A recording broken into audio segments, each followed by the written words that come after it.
ഇന്ന് ആനന്ദ് മയ്യലിൻ്റെ കൂടെയാണുള്ളത്. ഇപ്പോൾ ഒരു സ്റ്റിച്ചിങ്ങിൻ്റെ കണ്ടിട്ടുണ്ടാവുമല്ലോ, അത് കാണുമ്പോൾ നിങ്ങൾക്ക് അമ്പലങ്ങളൊക്കെ ഓർമ്മ വരും. കാരണം അമ്പലത്തിൻ്റെ ഉത്സവത്തിനുള്ള കൊടിയേറ്റിനുള്ള കൊടിക്കൂറയാണത്. ഇത് ശ്രീ അച്യുത വാര്യർ തൃച്ചംബരം ശ്രീകൃഷ്ണ ക്ഷേത്രത്തിൻ്റെ സമീപത്താണ് താമസം. 70 വർഷമായി അമ്പലങ്ങളിൽ ഉയർത്തുന്ന ഈ കൊടിക്കൂറ സ്റ്റിച്ച് ചെയ്യുന്നത്, തയ്ച്ചു കൊടുക്കുന്ന ഒരു വ്യക്തിയാണ് ശ്രീ അച്യുത വാര്യർ. ഇപ്പോൾ വയസ്സ് എത്രയായി? 95 വയസ്സിലാണ്. ഇന്നിപ്പോ നമ്മൾ 95. ഇപ്പൊ നമ്മൾ വരുമ്പോഴും ഒരു കൊടിക്കൂറ നിർമ്മാണത്തിലാണുള്ളത്, സ്റ്റിച്ച് ചെയ്യുന്നതിലാണ്. ഇപ്പൊ തയ്ച്ചത് എവിടത്തേക്കാ? പുളിമ്പറമ്പ് അമ്പലത്തില്, പുളിമ്പറമ്പ് പട്ടം പോകുന്ന വഴിക്ക് ആ അമ്പലത്തിലേക്കുള്ളതാണ് ഇപ്പൊ ചെയ്യുന്നത്. ശ്രീകൃഷ്ണ ക്ഷേത്രമാണ്. ഇത് എത്ര വർഷമായി ഈ അമ്പലത്തിലേക്കുള്ള ഈ കൂറ തയ്ക്കാൻ തുടങ്ങിയിട്ട്? 70 ആവാനായി. ആദ്യം ഒന്നടിച്ചുകൊണ്ട് കണക്ക് കൂട്ടിയാല് 70 ആവാനായി. ഇപ്പൊ ഈ തൃച്ചംബരം ഉത്സവം കഴിഞ്ഞല്ലോ ഈ അടുത്ത ദിവസം. ആ തൃച്ചംബരം അമ്പലത്തില് എത്ര വർഷം ഏതാണ്ട് തൃച്ചംബരം അമ്പലത്തിൽ ഞാൻ തുടങ്ങിയത്? ഓ, അത് ശരി. അപ്പൊ അതുകൊണ്ട് അതിനെ പറയാലോ. അത് പറയാ. അടുത്ത അത് കഴിഞ്ഞാൽ പിന്നെ 3-4 കൊല്ലം ഞാൻ കോഴിക്കോട് വേണ്ടി വന്നിട്ടില്ല. പിന്നെ ആദ്യം അത് പഴയതായതുകൊണ്ട് നിറം വാങ്ങി വേറെ വേണമെന്ന് പറഞ്ഞു. അപ്പൊ ഒരാളെ വഴി തന്നെ ആയി. ഏത് വർഷമാണ് തൃച്ചംബരത്ത് ആദ്യം ചെയ്തത്? ഏത് വർഷമാണ് തൃച്ചംബരത്ത്? ഏകദേശം ഒരു 73 കൊല്ലം അങ്ങോട്ട് കൂട്ടിയാൽ മതി. അത്രയും കൂട്ടിയപ്പോ. അപ്പൊ ആദ്യം തൃച്ചംബരത്ത് കൊടുത്തു, പിന്നെ 2-3 വർഷം കഴിഞ്ഞപ്പോ അത് പിന്നത്തെ 3ാമത്തെ കൊടുക്കൂല അടിച്ചവർക്ക് എല്ലാ കൊല്ലുമായി.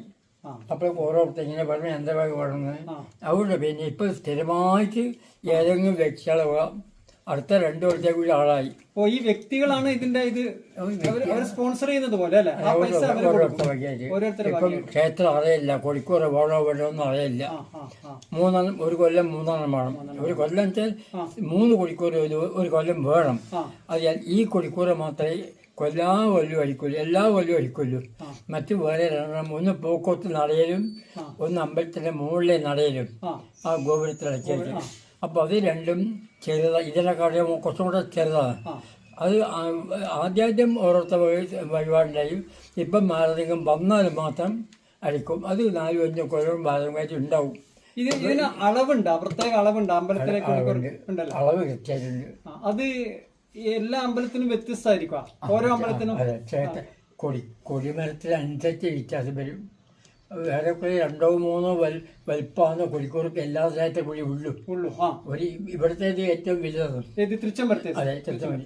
ഇത് കഴിഞ്ഞപ്പോ തെക്കമ്പലം ക്ഷേത്രം സുമാറി ഇതുപോലെ വലിപ്പമുണ്ട്. എല്ലാ ക്ഷേത്രത്തിലും ഇതേ വലിപ്പമില്ല. അപ്പൊ അതിന്റെ കണക്കെങ്ങനെയാണെന്ന് അറിയില്ല. ഇത് ഏതാണ് തുണി ഉപയോഗിക്കുന്നത്? തുണി ഏത്? സാധാരണ കോട്ടൺ. നല്ല തുണി നോക്കും, കോട്ടന്റെ നല്ല തുണി നോക്കും. പോളിസ്റ്റർ ഇല്ല. തുണി നിങ്ങൾ വാങ്ങിക്കും അല്ലേ? ഞാൻ വാങ്ങിക്കും. ഇത്രേ ഉള്ളൂ നോക്കാൻ. കറുപ്പ് വേണം, ചുവപ്പ് വേണം, വെള്ള വേണം. അതൊരു തന്ത്രി പറഞ്ഞ വാക്കാണ്. വേറെ കോഴിക്കോട് പല കൊടുക്കും 5 വർണ്ണക്കുള്ള കോഴിക്കോട് എത്രയോ അടിച്ചു കൊടുത്തിട്ടുണ്ട്. 5 വർണ്ണമുള്ള 5 വർണ്ണം ഉള്ള കോഴിക്കോട് എത്രയോ കുട്ടികൾ അടിച്ചു കൊടുത്തു. ഏതൊരു അമ്പലത്തിൽ കൊടുത്തിട്ടുണ്ട്. പക്ഷെ ഈ അമ്പലത്തിലേക്കും തൃച്ചംബരത്തിന്റെ വൈദ്യയിലുള്ള എല്ലാ ക്ഷേത്രത്തിലുള്ള എല്ലാ കോഴിക്കോട് അടിക്കുന്നതും 3 വർണ്ണം. അത് പ്രത്യേകിച്ച് ആ തന്ത്രി പറഞ്ഞ വാക്ക് മുകളിൽ കറുപ്പന്നെ തുടങ്ങുമ്പം കറുപ്പാക്കണം, അവസാനിക്കുമ്പം വെള്ളയാക്കണം. സത്വ രജ തമോ ഗുണങ്ങളെ പ്രതീകമാണ് യഥാർത്ഥത്തിൽ കൊടിക്കൂറ എന്ന് ഇടവ് പൂന്തോട്ടത്തിൽ പാണ്ഡ്രങ്ങൻ തമ്പി എന്നൊരു തന്ത്രി പറഞ്ഞ വാക്കാണ് അന്ന്. അപ്പോൾ അതിൻ്റെ 3 പ്രതീക അയച്ച് കൊടുക്കണം. അപ്പോൾ ഇത് 3 വേണ്ടത് കളറ്. പിന്നെ നിങ്ങൾ ക്ഷേത്രത്തിൽ ആരെങ്കിലും ഇന്ന 5 വർണ്ണം വേണം 10 വേണം എന്ന് പറഞ്ഞാൽ നിങ്ങൾ അടിച്ചു കൊടുത്തു. അത് നോക്കണ്ട, നിങ്ങൾ ഈ വഴി അടിക്കുമ്പോൾ അത് അടിക്കണം. അത്രയേ പറഞ്ഞിട്ടുള്ളൂ അന്ന്. അത് തന്ത്രി പറഞ്ഞ വാക്കാണ്. ഒരു കൊടി കൂറ തയ്യാറാക്കാൻ എത്ര ദിവസം എടുക്കും? തൃച്ചംബരത്തിൽ ഇപ്പം 7 ദിവസം. 7 ദിവസം പഠിക്കുന്നു. കൈ രാവിലെ കിടക്കും. അതുകൊണ്ട് അല്ലെങ്കിൽ ഒരു 3 ദിവസം കൂടെ പൂർണ്ണമായിട്ട് തൂക്കാൻ കഴിയും. കൂടുതൽ പണി ഒന്ന് കാണിച്ചത് ഇതിനാണ്. ഇതാണ് കൂടുതൽ. കുറേ ദിവസം 5 ദിവസം പഠിക്കും. ഇതാണ് 5 ദിവസം എടുത്ത് 4-5 ദിവസത്തിൽ മേലെ പിടിക്കും. ഈ ഒരു ദിവസം കൊണ്ട് ഞങ്ങൾക്ക് പൂർത്തിയാക്കാൻ കഴിയും. ഇതിപ്പോൾ ഒരു ദിവസം കൊണ്ട് ഉണ്ടാക്കാൻ കഴിയും. ഇതിൽ ഓരോ രൂപങ്ങളൊക്കെ ഈ രൂപങ്ങളൊക്കെ ഓരോ അമ്പലത്തിന് ആവശ്യമുള്ളത് ചെയ്യുന്നതാണ് അല്ലേ? ശിവന്റെ അമ്പലം വെച്ചാൽ കാളയാക്കും, അല്ലെങ്കിൽ ആന. ഈ രണ്ട് മോഡൽ അമ്പലത്തിൽ ആനയാക്കല്ലേ. അത് കട്ട് ചെയ്തിട്ട് തുണി കട്ട് ചെയ്തിട്ട് ആ രൂപത്തിൽ എടുക്കുകയോ ചെയ്യാം. ഇതുപോലത്തെ ലേസ് മാത്രം വെച്ചത് തുണി കട്ട് ചെയ്യല്ല. അപ്പൊ വരക്കും ആദ്യം വരക്കും വരക്കും എന്നിട്ട് ലേസ് വെച്ചിട്ട് ഈ രൂപത്തിലേക്ക് അച്ഛൻ്റെ മോളിൽ ലേസ് വെക്കും. അതിർത്തിയെ വേണ്ടു, ഇജമാത്തേ വേണ്ടു, പിന്നൊന്നും വേണ്ട. അപ്പൊ ഒരു അമ്പലത്തിലെ കൊടിക്കൂറ വേണമെന്ന് പറയുമ്പോ ഇപ്പം എല്ലാവർക്കും എല്ലാം അറിയാലോ. അപ്പൊ ഇന്ന് അമ്പലത്തിലെ ഇതെന്ന് പറഞ്ഞാൽ അത് ഏത് രൂപത്തിലുള്ളതാണ് എന്ന് നിങ്ങൾക്ക് അറിയായിരിക്കും അല്ലേ? പ്രതിഷ്ഠ എന്താണോ നോക്കും. അപ്പൊ അതിന് കണക്കായത് അതിനായിരിക്കും. പിന്നെ കൊടിമരമുണ്ടോ പഴയതുണ്ടെങ്കിൽ പഴയത് കൊണ്ടുവരാൻ പറയും. അല്ലെങ്കിൽ പഴയതില്ലെങ്കിൽ അതിന്റെ അളവും കിട്ടും. അത് അതേ നിങ്ങൾ നീളും ഇതിന്റെ നിങ്ങൾ വേണ്ട, എത്ര വീതി വേണമെന്ന് മാത്രം പറഞ്ഞാൽ മതി. അപ്പൊ അതനുസരിച്ച് അളവ് ഇങ്ങനെ പറയും. അത് അളവ് ആ അളവ് കിട്ടിയാൽ ഞാൻ ബാക്കി എന്റെ ബുദ്ധി. അപ്പൊ ഇതിന്റെ ഇതിന്റെ സൈഡില് ഇത് വെക്കുന്ന സാധനം എന്താണ്? ഇപ്പൊ ഇങ്ങനെ കമ്പി, സ്റ്റീലിന്റെ കമ്പി. മുമ്പ് ഇരുമ്പിന്റെ, ഇപ്പൊ സ്റ്റീലിന്റെ കമ്പിയിലാണ് ഇത് ചേരുന്നത് അല്ലേ? ഒരു അമ്പലത്തിലെ എല്ലാ അമ്പലങ്ങളിലും എല്ലാ വർഷവും ഇത് ചെയ്തു കൊടുക്കേണ്ടി വരുമോ? എല്ലാ വർഷവും വേണ്ട, സൂക്ഷിച്ചിട്ട് കൃഷ്ണമർത്തിനെ ഓരോരുത്തർ വഴിപാടാണ്. അത്രേ ഉള്ളൂ. ഇക്കൊല്ലം എന്റെ വക. അതല്ലെങ്കിൽ സൂക്ഷിച്ചാൽ ഇക്കൊല്ലം പറയും. സത്യം പറയാം, എന്റെ മരുമോളില് ഉള്ള 4 കൊല്ലമായി ഇവിടെ പറഞ്ഞിട്ട് നോക്കി. ഇക്കൊല്ലം ദേവസ്വത്തിൽ പറഞ്ഞു എഴുതി വെക്കും. അത് പറഞ്ഞു ഇന്ന് ഇക്കൊല്ലം ഇന്ന് മുളകാണേ എന്ന് പറഞ്ഞു. ഉള്ളൊന്ന് പറഞ്ഞു അച്ഛന്മാരെ എല്ലാതാണ് ബുക്കിംഗ് ആണല്ലേ? അതുകൊണ്ട് പക്ഷെ ആരായാലും ഞാൻ കൊടുക്കൽ ഇവിടെ കൊടുക്കില്ല, ഞാൻ ഇവിടെ എടുത്തു വെക്കും. നിങ്ങൾ ആരാണ് അവർ വൈകുന്നേരം 5 ദീപാരാധനക്ക് മുമ്പായിട്ട് ഇവിടെ വന്നിട്ട് അവിടെ സജ്ജയിലാക്കി വെക്കും. ദീപാരാധനക്ക് മുമ്പായി വന്നിട്ട് അവരമ്പലത്തെ കൊണ്ടുപോകും. ദീപാരാധന കഴിഞ്ഞിട്ടോ കഴിഞ്ഞ മുമ്പെയോ അത് അവരങ്ങനെ നിറയിലാകെ കൊണ്ടുപോകും. അത് നിറയിൽ കൊണ്ടുവച്ചാൽ അവർ ആ തൽക്കാലം ആ തരത്തിൽ എടുത്തു നോക്കും. ഇത് ആവശ്യപ്പെട്ട ആളെ കൂടെ നിങ്ങളും കൂടി പോയിട്ടാണ്? ഒന്നുമില്ല, ഈ ആഴ്ച അവർക്ക് കൊടുത്താൽ എന്റെ ബന്ധം വിട്ടു. അല്ല, അമ്പലത്തിൽ നിന്ന് അവർക്ക് കൈമാറുന്നത്? അതെ, അമ്പലത്തിൽ അവര് കൊണ്ടുപോകും. ആരാണോ കഴിക്കുന്നത് അവര് കൊണ്ടുപോകും. അവര് അമ്പലത്തിൽ എടുത്ത് കൊണ്ടുപോയിട്ട് ആ ദേവസ്വം പറഞ്ഞു ഒരു 10 രൂപ റെസീറ്റ് വേണം. എന്തെങ്കിലും സാധനം ഒപ്പിക്കുന്നതിന് ഒരു റെസീറ്റ് ഉണ്ട്. 10 രൂപ കൊണ്ട് തന്നെ ഒരു സാധനം ആ ഒരു 10 രൂപ റെസീറ്റ് മേടിക്കും. ഇത് നടക്കാതെ കൊണ്ടുപോകും. അതൊക്കെ അകത്ത് വെച്ചു. അത് ഉടനെ ഇങ്ങോട്ട് പുറത്തേക്ക് കുറച്ചുണ്ടാവും, പുറത്തേക്ക് കൊടുക്കും. പിന്നെ കൊട്ടാരത്തിലേക്ക് സൂക്ഷിക്കും. എപ്പോഴാണ് മനസ്സിലായി അമ്പലത്തിലെ കൊട്ടാരത്തിന് എടുത്തോളുക. ഇത് ഈ അമ്പലത്തിലേക്ക് വേണ്ടി ആക്കുന്നത് കൊണ്ട് ചോദിക്കുന്നതാണ്. ഇത് ചെയ്യുമ്പോ അങ്ങനെ വ്രതം അങ്ങനെ എന്തെങ്കിലും? എനിക്ക് വ്രതത്വമില്ല. ഇല്ല.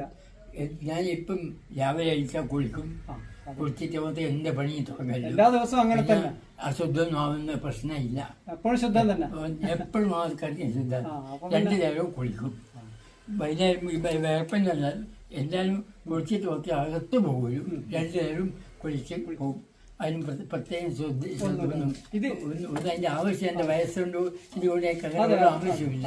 ഇത് ഇപ്പൊ ഈ ഒരു പ്രായത്തില് എപ്പോഴാണ് ഇത് സ്റ്റിച്ച് ചെയ്യാൻ തുടങ്ങുക? രാവിലെ എഴുന്നേൽക്കുക? ഒന്നും ചിന്തിക്കല്ലേ. എന്നിട്ട് തുന്നപ്പണി എടുക്കാൻ തുടങ്ങുമ്പം ഞാൻ മെല്ലെ ഈ കടലാസ് നോക്കും. ഈ കടലാസ് ഞായറാഴ്ച സൺഡേ 4 മുതൽ 6 വരെ രാഹുകാലാണ്. ഓ, അങ്ങനെ എഴുതിയിട്ടുണ്ട്. ഒരു കടലാസിൽ എഴുതി വെച്ചിട്ടുണ്ട് ഓരോ ആനന്ദ ഇതൊന്നും പക്ഷെ ഇവിടെ അത് ഓർമ്മയില്ല. അപ്പൊ രാവിലെ പഴയ തുടങ്ങുമ്പം ഞായറാഴ്ച തുടങ്ങും. ഇന്നിപ്പോ വെള്ളിയാഴ്ച അപ്പൊ 10:30 മണിക്കേ തുടങ്ങിയിട്ട് 12 മണിക്കേ തുടങ്ങിയിട്ട് 7 മണിക്കാൻ നോക്കുമ്പോ അത് സമയം നോക്കും. 10 ആവാനായി തുടങ്ങണ്ട അവിടെ വെച്ചു. പിന്നെ 12 മണി കഴിഞ്ഞാൽ ഞാൻ മെല്ലെ തുറക്കും. അപ്പൊ ഇത് അവിടെ തന്നെ സൂക്ഷിച്ച എല്ലാ ദിവസവും വേണ്ടതല്ലേ? അല്ല അത് കല്ലറ ഉണ്ട് ഉണ്ടല്ലോ. രാവിലെ എത്ര മണിക്ക് എഴുന്നേൽക്കും? എനിക്ക് കല്ലറ പോയി നോക്കും, അടുക്കളയിൽ പോയി കല്ലറ നോക്കണ്ടേ. രാവിലെ എത്ര മണിക്ക് എഴുന്നേൽക്കും? രാവിലെ എത്ര മണിക്ക് എഴുന്നേൽക്കും? ഇപ്പോൾ രാവിലെ 5:15. 5:15 എഴുന്നേൽക്കും. 5:15 സ്ഥിരമായിട്ട് കഴിയുമ്പോൾ വല്ല പ്രത്യേക ആവശ്യം ഉണ്ടെങ്കിൽ 5 മണി 5 മണിക്ക് കഴിയും. എന്നിട്ട് ഇപ്പൊ ഈ സമയം നോക്കിയിട്ട് ഇത് ചെയ്ത് തുടങ്ങിയാല് ഈ പകല് ഇരുന്ന് കഴിഞ്ഞാൽ അങ്ങനെ ഒന്ന് തുടർച്ചയായിട്ട് ചെയ്യാം, അല്ല ഇടയ്ക്ക് എണീറ്റ് പോവോ? അല്ല ഇത് ചെയ്ത് കുറച്ചായിട്ട് ചെയ്ത് കുറച്ച് എനിക്ക് പോകും. പിന്നെ ഒന്നുമില്ല. പിന്നെ കുറച്ച് കഴിഞ്ഞിട്ട് ആദ്യം ഇന്നുമില്ല, ഞാൻ കുറച്ചായിട്ട് മുന്നേ അടിച്ചു കുറച്ചായി പോട്ടെ ഇന്ന് വേണ്ട എന്നാ ഒരാഴ്ചയിലെ അവധിയും വേണ്ട. പിന്നെ നാളെ തുറക്കാം, നാളെ തുറക്കും. അല്ല മറ്റന്നാളാണ് കൊടുക്കേണ്ടത്. പിന്നെ ഒന്നും നോക്കില്ല, തീർത്തിട്ട് പത്ത് എണീച്ചിക്കൊള്ളും. ഈ ആ പറഞ്ഞ സമയത്ത് കൃത്യം കൊടുത്തിരിക്കും. അവര് വരുമ്പം ഞാൻ കവറിലാക്കിയിട്ട് വെക്കും. വെച്ചിട്ടുണ്ടാവും. ഇപ്പം ഞാൻ അടിക്കുന്ന നോക്കുന്നത് ഒരു കവർ അടിക്കാനാണ് നോക്കിയത്. ഒരു കവർ ഇത് ഇടാൻ വേണ്ടി ഒരു കവർ, എന്തെങ്കിലും തുണിയിൽ ഒരു കവർ വേണേ ഇത് അടിക്കാൻ വേണ്ടി നോക്കി ഈ കവർ ഇട്ടിട്ട് കൊടുക്കാൻ വേണ്ടി ഞാൻ ഇപ്പം വന്നു. ഇത് എങ്ങനെയാണ് ഇത് പഠിച്ചത്? ഒരു തുന്നക്കാരനല്ലേ ഞാൻ. ഒരു 21ാമത്തെ വയസ്സിൽ തുന്ന പണിയാണ്. അന്നേരം തുന്നല് എല്ലാം തുന്നുന്നല്ല, ഡ്രസ്സെല്ലാം തുന്നുന്നായിരുന്നു ആ സമയത്ത്. എല്ലാം പാൻറ്റില്ല, കാര്യം നല്ല പാൻറ്റൊന്നുമില്ല. ഈ വർക്ക്ഷോപ്പിൽ ഉപയോഗിക്കുന്ന പാൻറ്റില്ലേ ചൈഹോട്ട്, അവർക്കൊന്നും എഴുതി കിട്ടുന്നതല്ലേ ഉള്ളൂ. അന്ന് പിന്നെ ഇന്നത്തെ അങ്ങനത്തെ ഫാഷനൊന്നും ഇപ്പൊ അങ്ങനത്തെ പാൻറ്റ് തുന്നാൻ സാധിച്ചില്ല. എവിടെയായിരുന്നു? കടയുണ്ടായിരുന്നോ? തുന്ന കടയുണ്ടായിരുന്നോ? എനിക്ക് സ്വന്തമായിട്ടൊരു മരുന്ന് പടയുണ്ടായി, ആയുർവേദ അമ്മ ആയുർവേദാണ്. അപ്പൊ അതുകൊണ്ടൊരു ചെറിയ വീട് ടൗണിലെടുത്തു. അപ്പൊ അവിടെ കച്ചവടമൊന്നുമില്ല, അമ്മ മരിച്ചു, കച്ചവടമൊന്നുമില്ല. ആ മരുന്നെല്ലാം ആർക്കെല്ലാം വെറുതെ ആർക്കെല്ലാം കൊടുത്തു, നിങ്ങൾ കൊണ്ടുപോയി മരുന്ന് വെറുതെ കൊടുത്തു. ആ മരുന്ന് വെറുതെ കൊടുത്തു. ആവശ്യമുള്ള അത് തോയും പൈസ മേടിക്കല്ല, എപ്പം പോയില്ലോ ഒന്നും അറിയില്ല. പിന്നെ ആ അലമാറി ഇതെല്ലാം എടുത്ത് മെല്ലെ തുന്നപ്പണി ആറാഴ്ച നിർത്തി സ്വസ്ഥ ഒരേ പീടിയൻ്റെ ഒരു കോലായി ഒരു ഭാഗത്തൊരു തുണിക്കഴിയുണ്ട്. ഞാനിപ്പോഴത്തെ മരുന്ന് വീഴും. അപ്പോൾ 6 തുന്നക്കാനുണ്ട്. അന്നത്തെ കാലത്ത് ഏത് തുന്നപ്പീടിയയിലും ഒരു തുന്നക്കാനാവും. ഇന്ന് ഒരൊറ്റ പീടിയയിലും തുന്നക്കാൻ ഉണ്ടാവില്ല. അന്നങ്ങനെയല്ല, തുന്നക്കാൻ ആശ്രയിച്ചാണ് ആർത്ത കച്ചവടം. തുന്നക്കാരനുണ്ടാവും ഒരു ബട്ടൺസ് വെക്കുന്ന ഒരു പഠിക്കാൻ വരുന്ന. അപ്പോൾ ഓൻ്റെ അയാൾ ഇവിടെ നിൽക്കുന്നത് എന്നെ പഠിപ്പിച്ച ഗുരുദാനൊന്നല്ല, എങ്കിലും ഞാൻ ആടുന്ന എന്നെ പേടിയാ ഞാൻ നോക്കും. ഞാൻ വലിയ കോഴിയാണ്. ഇപ്പോൾ ഞാൻ നോക്കിയാൽ അത് ഇങ്ങനെ ചെയ്തിട്ടുണ്ട്. ഞാൻ എൻ്റെ പേടിയിൽ നിന്നു. പെട്ടെന്ന് നോക്കുക, അത് ഞാൻ നോക്കി